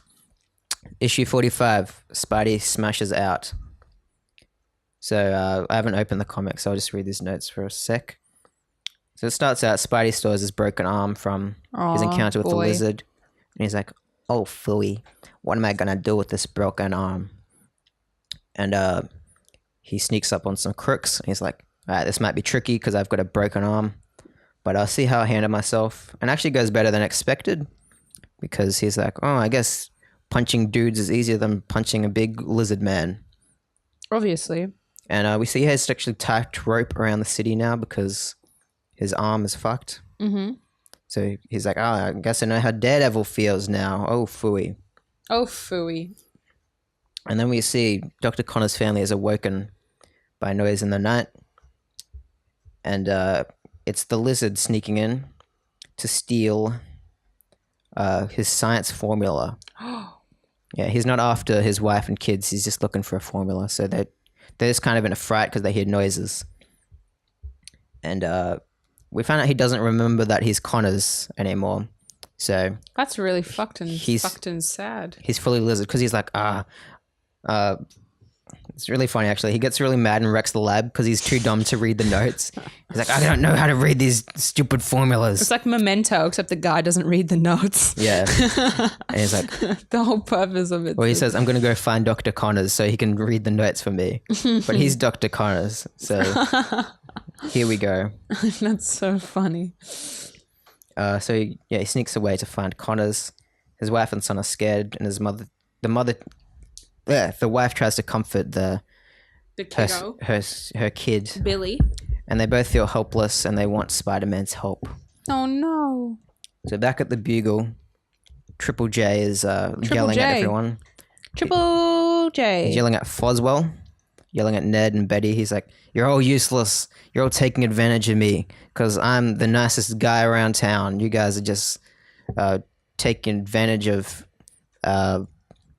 How soft-hearted I am. Oh, yes. J. Jonah Jameson. Making it all about him. Of course. And back at home, Spidey's contemplating whether to wear a sling as Peter as well. Whether or not to raise suspicion. Because he's like, if I wear the sling as Peter, people might catch on that I'm Spider-Man. But also it's too uncomfortable, so maybe I'll just wear the sling and make an excuse. As you do. So we see him go to college. Harry and Flash give him a hard time. They're like, hey, what are you doing? Trying to be like Spider-Man with a broken arm? And Harry's like, if he's doing that, he's doing it in a really fucking stupid, difficult way, isn't he? Oh my God. Why is everyone in this comic book so dumb? I know, they can't put two and two together, which is why... Hasn't Flash been in a similar situation where he's like got captured by the fucking Doctor Doom or something and everyone thought he was actually Spider-Man? Well, there's a really funny bit in the next issue that I hope I can get to where someone figures it out that he is Spider-Man and Peter, but Spider-Man just pulls a little trick to get himself out of it, and it's really funny. I'll get into it. But in the meantime, Harry invites Peter to Gwen's party, and Peter's like, why didn't Gwen just invite me herself? And Harry's like, well, you've been hanging out with MJ too much, so she doesn't really see you anymore. And MJ was a bit of a bitch to Gwen too. Yeah. And Harry also says that his dad's something of a scientist himself. He actually says something like that. He says, my dad's a chemist. He can use a brainy science major as a part-time helper. Oh my God. That's where they got it from. Yeah. And Peter's like, oh, geez, that's a very nice offer. But I have so much other things on my mind. Such as, girl troubles and money problems and Aunt May. All the usual shit. Yeah. We see Aunt May at her vacation, sitting down, playing Scrabble or something. No, not Scrabble. She's probably doing like a Sudoku. Sudoku, yeah. Sudoku. Crossword. Yeah, something like that. And this lady behind her is reading the newspaper, and it says lizard menaces. It says lizard menaces New York. And this lady's like, "Hey, aren't you from New York? I hope you don't go back there soon because that creature's still at large." And Aunt May's like, "Oh no, my dear Peter is there. He's still a freshman. what are we going to do? Then she's like, oh no, Peter's a good lad. He's probably at home sipping a glass of milk and reading a book or something, you know, like a nerd. Cut straight to Spider-Man swinging into action. He's not messing around. He's trying to find the lizard. All right. And first place he checks is the zoo, logically, because, you know, if the lizard's after some lizards, it's a good place to start with heaps of lizards there. And when he gets there, he sees a sign that says, last day for this exhibit. All the lizards and reptiles are being transported to Philadelphia. So Spider-Man's like, oh, geez, that's why the lizard must have been hanging around. He must have been waiting for the train to Philly so he can take all those reptiles, you know? So he can do a bit of a sneaky heist on the train instead of, you know, sneaking to a zoo. Yeah. Because that'd probably have more security and whatever, you know? Also, zoo animals are generally more stupid than wild animals. Yeah. I don't know what that has to do with him stealing them. I don't know either. I'm sorry. I'm just trying to make a conversation. It's the thought that counts, guys. So Spider-Man swoops into action. He finds the lizard, and the lizard's like, Spider-Man, how'd you find me? And Spider-Man starts punching him. They get into a bit of a tussle. Just a bit of a tussle. Yeah, he has the upper hand for a second, but because he only has one arm, lizard fucking whacks him. He whacks him. Yeah, he picks up, he tears a bit of like the rails. The train track. That's what I was trying to say. A mixed train and rail together. He picks up the train track and like goes to whack Peter with it. And Spider-Man dodges with his Spidey agility. Ability. For a little bit, but Lizard then gets the upper hand and starts throwing him around. And that's when he rips open the train cart and lets out all the reptiles free. Liberation for the masses. Run, my pretties. Go. That's what he says. Exactly. And there's this panel here with Spider-Man up against all the lizards and snakes and stuff. He looks so pathetic with his sling. I know, it's so funny. I love it. And he starts webbing them up. He's like, oh no, how am I going to get out of this? Meanwhile, we cut to MJ and Anna Watson. They're at home. And Anna Watson's like, oh, we should deliver this soup to Peter if he's home. And Mary Jane's like, yeah, sure, let's go do that. But they go over and Peter's not there. And Anna Watson's like, oh, why isn't Peter home? It's so late. Aunt May would be so worried if she was home. Then Mary Jane's like, hey, he breathes, he walks, he talks, he breathes. He's allowed to live a life, you know? Mamma mia. That's what she says. Is she Italian? Yeah. I think she was just mocking Italians, actually. That's it was very so rude. rude. Oh, no, maybe she's playing an Italian in her play. Maybe. Yeah, the one that she invited Pete to? Yeah. Okay. Then we cut straight back to Spider-Man strangling like snakes and like whipping them around and like beating them up. Can I see? Hold on. Sorry. Imagine a snakes on a plane movie, but it's Spider-Man. I've never seen snakes on a plane. I think I saw it when I was really young, so I don't really remember. I've just seen that bit where he says the thing.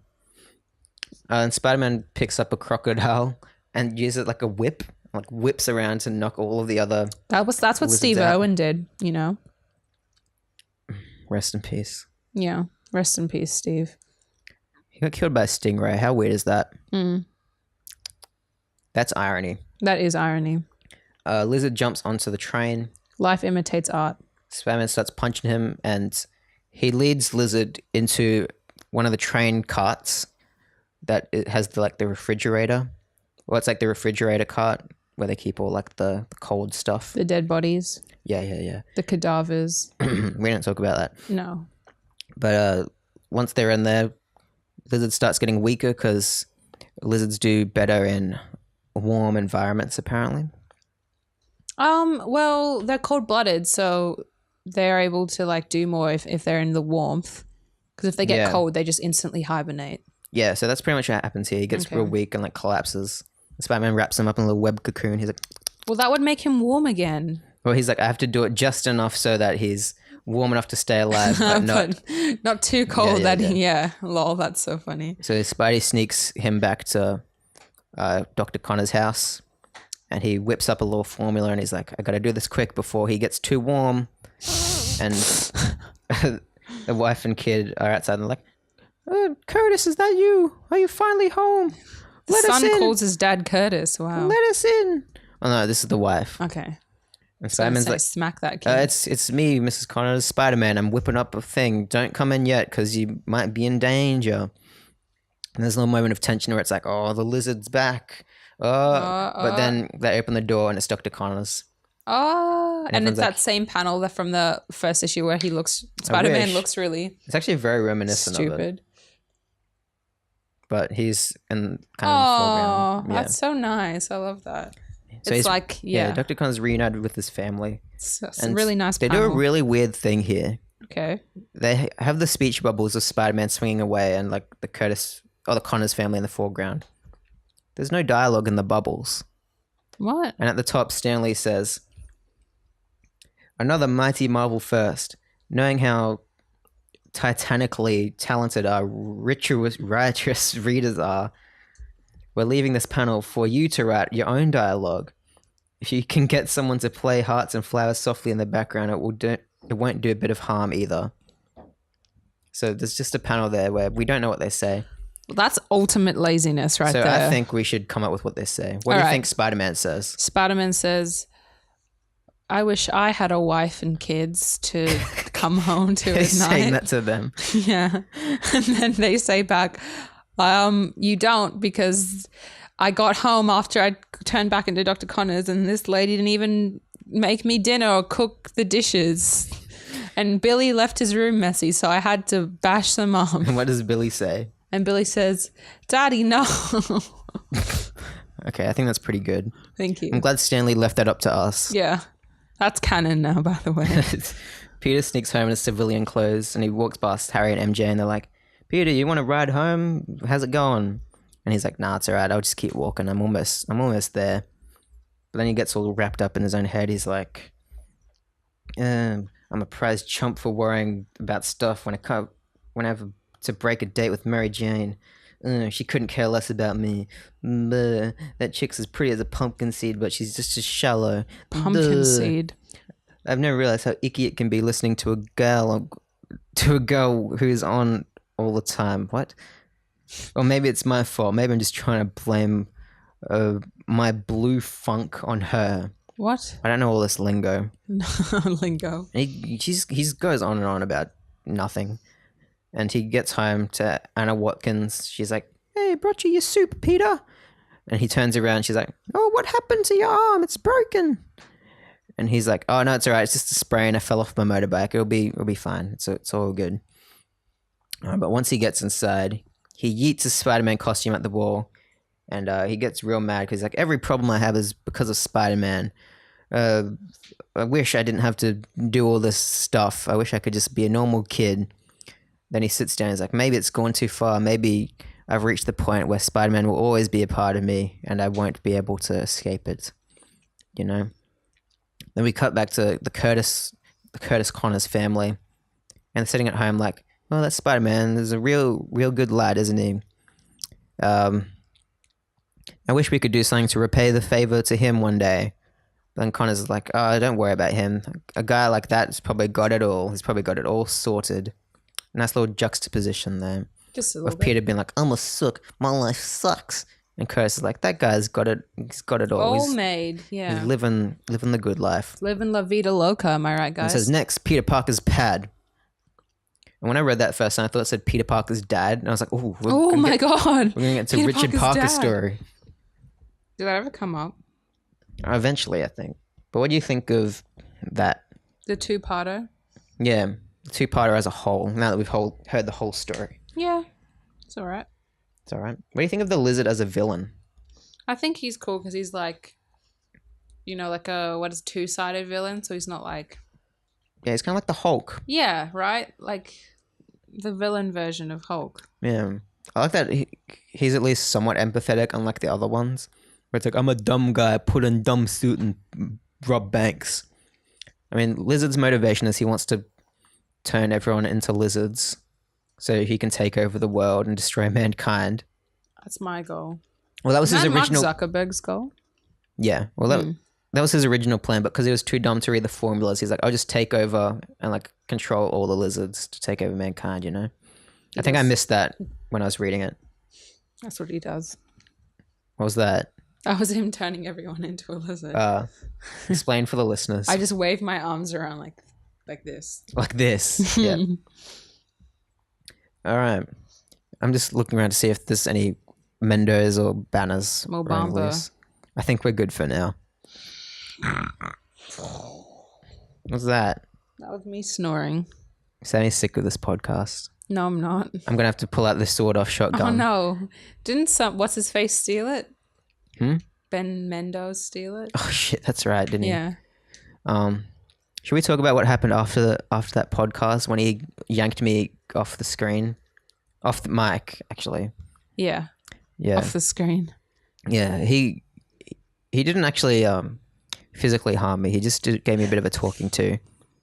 He's like, Mike, Do you want to know? you can't write us out on this podcast.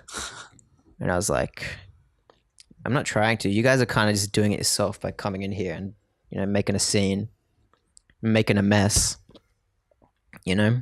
Yes. And then he said, all right, mate, I'll see you next week. You know where I'll be. And I think at that That's point, terrifying. because they got back to their car, and I don't think they realized their boot was open. Oh no. And Chris Hemsworth had escaped during the time of our last podcast, I reckon. That's my theory, at least. They were just too confident for the whole week that they didn't realize until now. Yes. Yes. I'm scared. Yes. Yeah. Isn't that a Vine? What's the Vine I'm thinking of? She's like, Okay. yes. Oh yeah, it's Quen Blackwell. That lady. Yeah, yeah. What's the lead up to it, though? Yeah. What is it? I think she's like singing. Yeah. Oh And no! someone's And like, someone tells her, "Shut the Yeah, fuck shut up." the fuck up. She's She's like, yes. yeah, she's so funny. All right. The Sinister Shocker. Yay! Spider-Man's still got a broken arm. And they get right into it. The first panel is him on a wall and it's vibrating. And he's like, what's going on here? That's odd. He sneaks inside the building and it's the Shocker trying to rob... it's not a bank. I think he's just robbing like some dude's house. Still pretty bad. Yeah, but there's like a briefcase of money there. And yeah, he's doing his whole spiel. This is the first time we see the Shocker, isn't it? Yeah, he's explaining like his gauntlets. He's like, shock absorption, blah, blah, blah, blah, blah. This is why they call me the Shocker. Yay! And, pages aren't loading. Yay! This is why I should have wrote notes for this one. So, how about that weather, guys? I think we need a bit of the weather rain outside is frightful. in this country. Well, not in this part of the country, I mean. My bad. Anyway, so in typical Spider-Man fashion, he gets his ass handed to him the first time. Shocker escapes. And Spidey's like, oh, geez, that guy sure packed a walloping, didn't he? And he sneaks outside, changes back into Peter Parker. And yeah, he's walking home. Harry Osborn drives past again, because this always just happens. He drives past and he's like, hey, Peter, can I give you a lift? And he's like, you sure can, Harry. And then Harry says, it's a deal, but there's something I've been wanting to talk to you about. And Peter's like, well, what's this all about? He's like, I've got a deal to offer you, son. Oofed. How'd you like to live with me? My dad's buying me an apartment. The rates are shit. fully paid and stuff because he's rich. And Peter's like, oh, geez, that sounds real cool, but I have to check with Aunt May. And he's like, no stress, pal. And for some reason, this comic, everyone's calling each other dad. Yeah, okay. I forgot to explain that in my one. When MJ was talking to Pete, she kept calling him dad. She called Flash dad. It was so Yeah. weird. It was out of context. It was just like, hey, dad. I'm just like, okay. Yeah, Peter says here, your own pad, dad. That's terrific. What the fuck? Well, he calls Harry dad. Yeah. That's weird. Doesn't not anyone see how weird that is? I reckon Stanley just doesn't know, like, teenage lingo. Yeah. He's trying to say dude. Yeah. Your own pad, Maybe dude? he's like way ahead of his time and like is doing the whole daddy thing before it's a thing. Yeah. Maybe he invented it. Yeah. So Peter gets out at the Daily Bugle. Daily He Bugle. goes inside and he's like, we see Foswell. And he's like, Oswald. He pretty much says the exact same thing he said in Your Issue. Lol. Your Issue. He Your says- issue. Shut up. Like, Peter always gets really good pictures of Spider-Man. I wonder how he does it. This looks like I might have to do a bit of He patch literally says the exact same thing. disguise to figure out his secret. Then Peter goes into J. Jonah Jameson. Into him. Wow, that's J. Jonah Jameson's office. that's very forward. And Didn't know we were up to Jameson's- this issue yet. Yeah, we'll get to it. Jameson's yelling at him as usual. Parker's like, I've got good pics. Here, look at this. He throws him at him. Jameson's like, new costume creep, eh? Calls himself the Shocker. Peter's like, as far as I know. Wait, how do you these get are his the- camera back? Hmm? How do you get his camera back? He had it like set up. What do No, you mean but from remember at the yours? end of my issue, like he was stressing out because he like had left his camera somewhere. I guess he just got it back at some point. Okay, yeah, true. Maybe I missed it. Yeah, that's all right. Keep going. But Peter's like, as far as I know, these are the only photos of him anywhere. And Jameson's like, he looks like a nut, but he'll sure sell the newspapers. And Peter's like, that's what I figured. So how about some bread? Which I assume he means like the moolah. Money. Yeah, let's get that bread. Am I Jameson's like, right? if you're hungry, go downstairs to commissionary and then charge it to me. And then Peter's like, I was referring to scratch long green folding stuff money to you. That's what he says. Scratch long green folding stuff money to you. Wow. I should say that next time I have a shift. Money. Don't you trust me, Parker? A question like that can draw in a great relationship, JJ. And Jameson says, all right, you young Shylock. Shylock. I'll have Betty Brant grant you a check. Miss Brant, where in blazes is that girl? Isn't this coffee break time up here? Coffee break? Big deal. The only thing no one takes is a work break in this place. Blasted gold brick and lazy no goods. Oofed. Everyone takes advantage of Oh me. my god. Shut up. I'm pretty sure he Jonah punches a Jameson. wall here Oh my as Peter god. leaves. He does. What the is he okay? Like he's always angry. After he gives Peter a check. Oh, he swears. He says, fuck. Even He swears. it's bleeped out. I was gonna say. Fuck, even the press room doesn't answer. Peter like Sorry, that actually took me like right out of left field. Fuck. Peter's like, thanks for the dough, Mr. Jameson. Keep smiling, sweetie. Sweetie. Then we see Patch is sneaking around following Peter. And Peter bread. Peter's trying to find the Shocker. And we cut to the Shocker. He sneaks he sneaks into a secret lair underground. And he takes out all the money he just stole. And he's like, I got so much money now. This is so good. And he gets into his little backstory, right? About how he was put in prison. And I don't know how in this universe all the criminals that get put in prison are able to make these really powerful devices and machines when they're in there. When they're in prison or they're left in their suits, which are really powerful. It's like, are you dumb? Yeah, because he makes this device that allows him to shoot a laser beam through the wall. And he just... In prison. Yeah, and he just escapes prison that way. Oh my god. Because remember the Vulture? He made his wingsuit and he like T-posed out of prison. Yeah, T-post that. Yeah, anyways. Then he goes home and Oh my god. he uses this technology to make these shock gauntlets. And Shock gauntlets. a belt that has an infinite battery that keeps the shock gauntlets powered. And also a costume that's He invented an infinite battery. Excuse me. That is actually more groundbreaking a than lifetime battery. Okay, I was gonna say an infinite battery. That's a revolutionary thing to invent. A lot of things they invent in these are revolutionary. Yeah, he's like, I'll call myself the Shocker. And he's got like this, like a padded suit to absorb the vibrations, you know? The whole shebang. Shebang-a-bang. Let me see Aunt May coming home from the train. Peter picks her up and they pretty much have a little discussion like, oh, how was your vacation? Yeah, whatever. Gaycation. Aunt May's like, I don't want to distress you, Peter, but I'm thinking of moving in with Anna Watson because, you know, she's so lonely, blah, blah, Oh blah. my god, here He's we like, go. oh, this is perfect because actually I've I'm gonna move in with. I've been offered to move in with Harry Osborn, one of my mates from uni. And Aunt May's like, oh, that's no. lovely, Peter. But she's like, kind of like, oh, this is sad because the She end of an wanted- era because yeah. Peter's moving away. Aw. Yeah. Aw. Because at first she's like, oh, we worry that Peter's at all home by himself. Sorry. This is when the rent era comes in. Pretty well, no, because Oh, he's living with. Norman Osborn's yeah. paying for it. Yeah. Okay. You're a rich girl when you're going too far. They So, wrote yeah. that song about Harry. Aunt May tells Watkins the good news, and then they have a little catch up while Peter and MJ go out for a little swing, and they go to this party at Gwen's. I'm pretty sure it is because they were talking about that before, weren't That's they? right. Yeah, they were. Yeah, and they show up. All the gangs there: Flash, Harry, I thought Gwen. they weren't invited. Well, they were invited by Harry. Oh yeah, not by Gwen. Yep. Yeah, and Gwen's off in her own little world, just dancing in the corner. Oh, Gwen. And Peter's like, "Wow, she can really dance." And MJ's like, "Yeah, she's not bad, but not that good either." You know. As you do. And they're all palling about.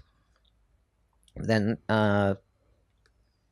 yes, Peter tells Harry, "It looks like I can move in with you, Harry." Aunt May was all cool with it. He's like, "Well, what are you waiting for? Go home and pack your bags." Oh shit! That soon? Yeah. What the fuck? And Peter's like, "Great, this will be my excuse to look for the shocker."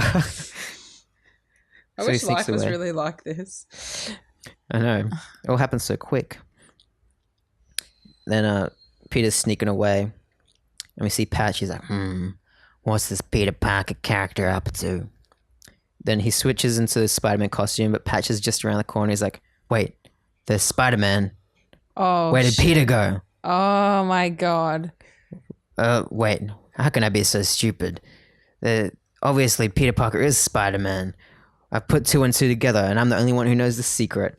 Yeah. But Spider-Man notices Patch there, and he's like, oh shit, that's Patch. I gotta think of something quick.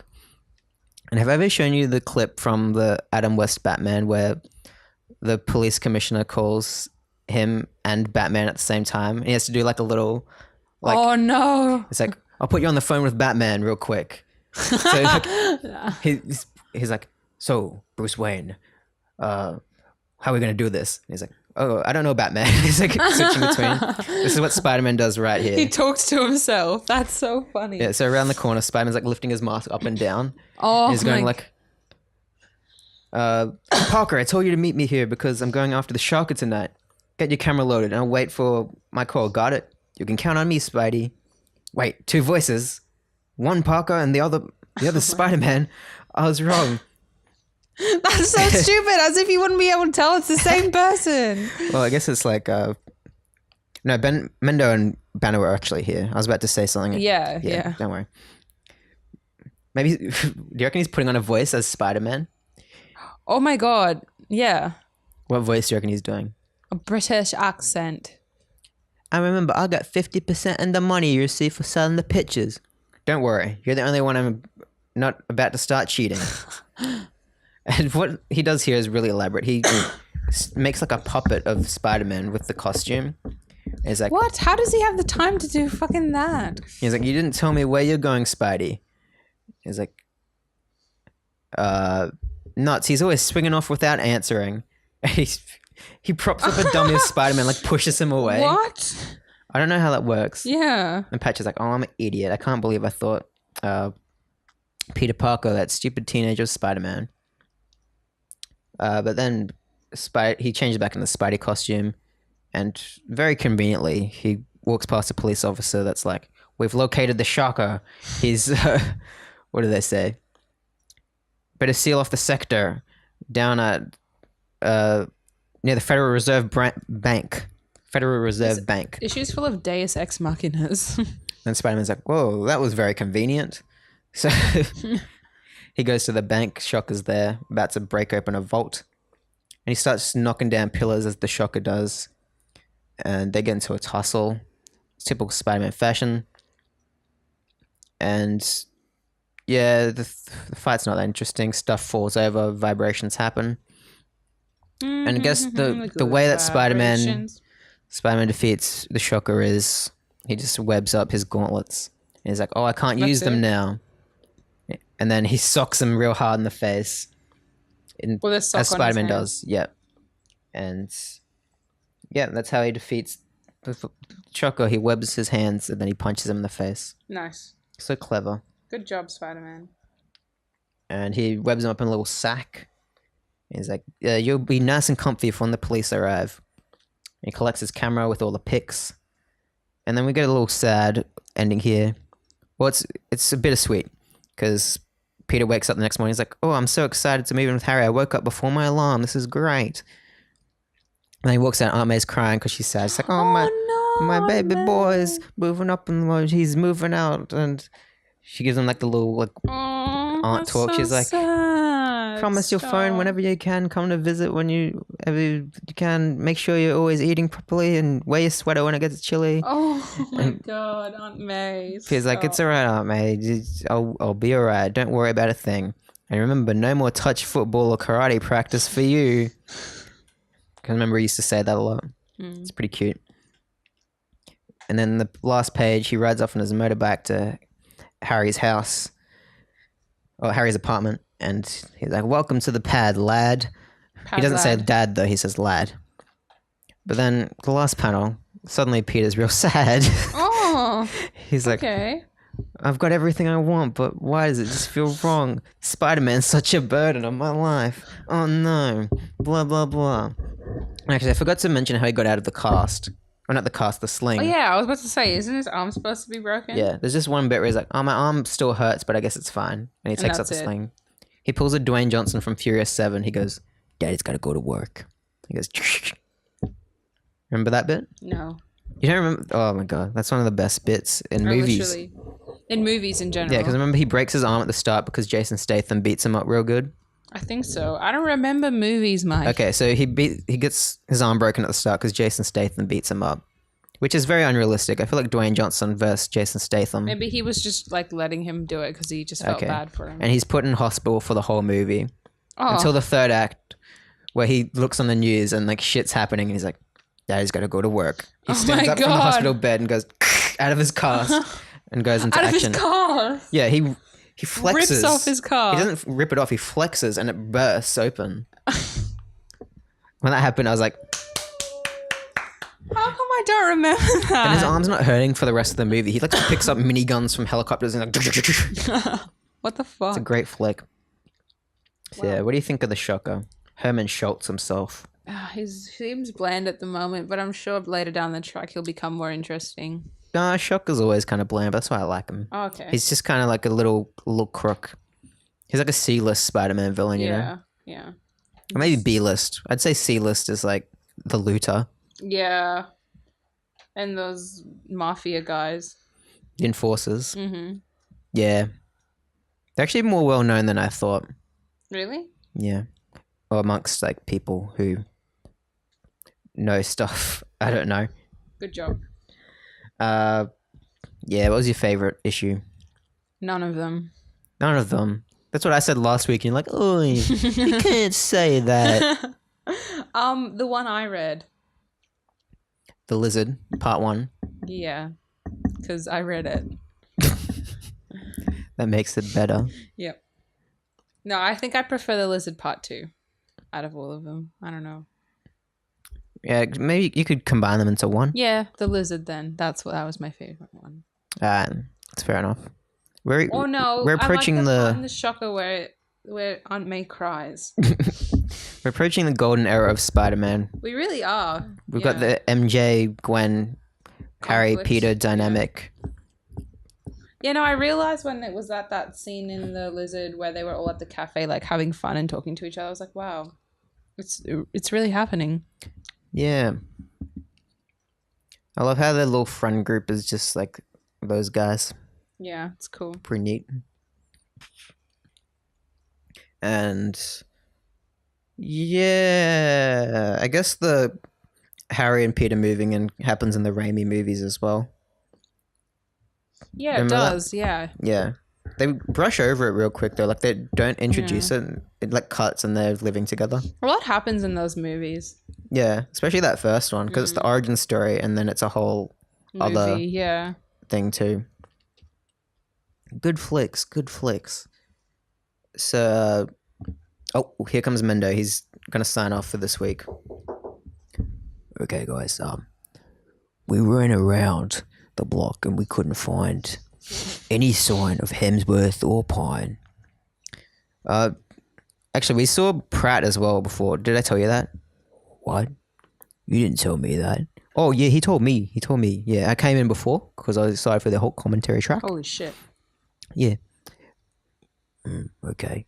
Well, we haven't found Hemsworth or Pine, but we'll be on the lookout for Pratt. He's a lot wider than the other ones, you know. So, You can say that again. yes. Which one is the most valuable to you monetary-wise? We're not doing this for the money. Okay, who's the most valuable to you emotionally-wise? Should we reveal why we're doing this? I don't think we should do that this week. You know, I think you guys can cut this out of the podcast, right? Oh, of course. Yeah, of course. Yeah, I don't want to risk it though. You know, maybe next week if we're still having trouble. But yeah, if we can't catch them next week, we'll reveal our secret because it's potentially world ending.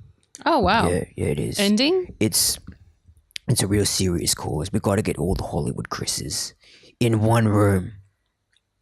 In one movie? We're doing it for the greater good. They don't understand that, but they won't just accept nicely because they're Hollywood celebrities. You know, we can't just be like, "Come here and meet us." You know, we got to do it the hard way. We got to kidnap them. We got to put on identities, and we got to, you know, do it one by one because they're all big lads, and we only got one car. You only have one car? Yeah, it's a mini. What kind of car? It's a mini. A Mini Cooper? Yeah. It's only got 2 seats as well, so we have to put one in the back. One in the boot? One in the boot, sorry. And yeah, we drive the front. So we're doing it one by one. Okay, I understand. Hopefully next week we've got Hemsworth and yeah, we'll see. It'll be a bit hard to fit Pine in the boot considering he's a centaur. We might have to cut off the back. Okay. Oh, shit, we didn't think of that. Maybe get a horse float. All right, we'll recoup outside. Come on, Banner. All right, so if you want to... Wait, do we have mail this week, actually? Do we? From Thomas, yeah. I guess we should read that. Because last week... What did we say? We said... Oh, yeah, you said you wanted to be convinced why you don't want a Domino movie. Oh, that's right. Yep. Yeah, and Thomas said, you don't want a Domino movie because all board game movies are bad. That's it? Yep. Well, you know, he's kind of right considering, you remember that movie with Spider-Man, aka Tobey Maguire in it? That's about chess. Well, that's not about a board game. It's about a guy who played a board game, you know? Yeah, well... It's not like Battleship where it's literally based on the concept of the board game. Or Jumanji. Yeah, Zathura. Those were made up board games. Zathura? Zathura's fucking good. Zathura, I had the actual board game. Yeah, but they made it for the movie, you know? Yeah, it was still a board game. Okay, well, that's a Jon Favreau movie. It's really good. I love Zathura as a child. I haven't seen it as an adult. Have you been convinced you don't want a Domino movie now? Sure. Okay, that was easy, guys. Thank you for your input, Thomas. And he also said, why do you want to hear my Cher impression? Because apparently we asked him to do that at the end of last episode. I don't remember. I don't remember either. That's Shakira.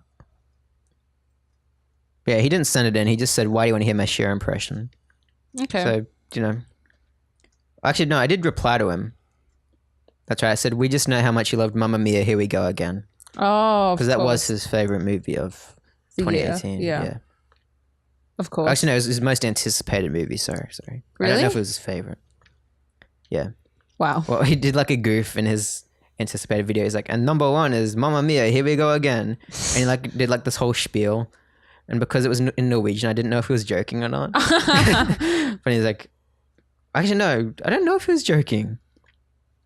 Okay, this is embarrassing now because you just shat on him if he wasn't joking. I'm pretty sure, like he did like this whole spiel and he's like, no, I'm kidding. It's actually this movie. But maybe he just went with the joke. Let us know, Thomas, so I don't have to watch your video again. I like how we're just addressing our listeners just like individually. Yeah. I want it to get to a point where we can't address them individually, you know? Actually, no. We'd still address them individually if we had more listeners, right? I guess. Our Patreon supporters, you know? Yeah. We'd give them all shout-outs. We don't have any of those, though. If you want to support the podcast, please rate us on iTunes. If we're looking up Peter Palmer Podcast or Peter Palmer Pod, you know, you'll find it. It's a yellow little yellow logo. It's hard to miss. And if you want to follow us and be up to date on all the news, the goss, when the episodes are dropping, you can follow us on Instagram, Facebook, Twitter, at Peter Palmer Pod. And you can also send us mail on Gmail at peterpalmerpod@gmail.com. Gmail. I did those plugs all weird, but I think people got the gist. Yeah. Anyways, anything you want to say? Anything you want to plug? No. Bye.